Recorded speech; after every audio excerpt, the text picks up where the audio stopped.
Myanmar, formerly known as Burma, a country we've been hearing a lot about lately. Slit throats, burnt villages, dead children, and raped women in the thousands.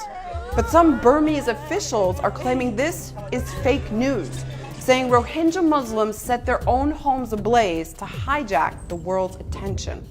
Over 200 villages were burned to the ground, tens of thousands of homes, all to attract international attention? Sorry, but the evidence says otherwise. This is a scorched earth, burn it and shoot it army. And, they have once again committed ethnic cleansing, in this time against the Rakhine. 400,000 Rohingya have fled, over 200,000 of whom are children. Refugees say the army is planting mines along the border with Bangladesh, and soldiers are shooting at them as they try to flee. The UN is calling it a textbook example of ethnic cleansing. But Myanmar's de facto leader, a human rights hero, doesn't think so. It is very little known that the great majority of Muslims in the Rakhine state have not joined the exodus. More than 50% of the villages of Muslims are intact. The whole world stood by Aung San Suu Kyi, even giving her a Nobel Peace Prize for nonviolent struggle for democracy and human rights. The media sowed all this hope the once regal prisoner of conscience would become a human rights icon. Global symbol of peaceful resistance to oppression. And she is still viewed as a symbol of democracy. Aung San Suu Kyi, non-violent warrior. That icon of democracy.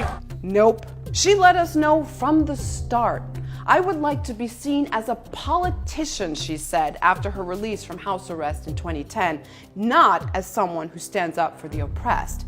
So as the world cries out that the bloodshed must be stopped, no one is actually doing anything to stop it. What are they doing instead?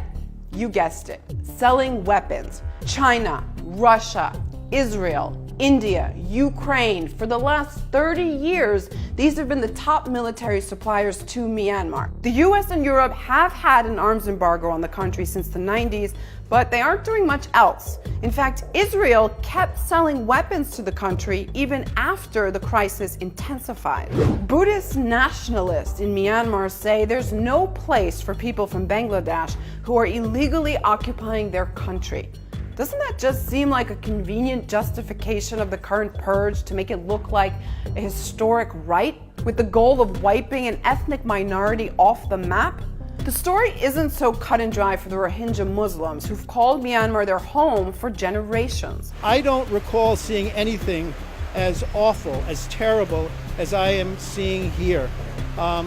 The crimes against humanity, the ethnic cleansing for which the government of Burma is responsible, are like nothing I've witnessed before. I visited a hospital yesterday. Children, ages 1, 5, 10, suffered burn wounds, gunshot wounds, and with human beings essentially treated like animals. I'm not saying the latest bloodshed came out of nowhere. It began after suspected Rohingya terrorists attacked security forces.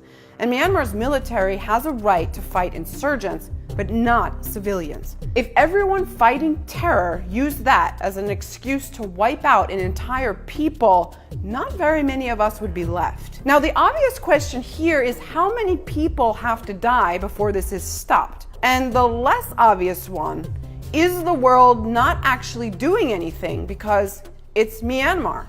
Far away, not a major player or strategic position. It's not Syria, not the Balkans, not the Korean Peninsula. It's Myanmar. Think about it.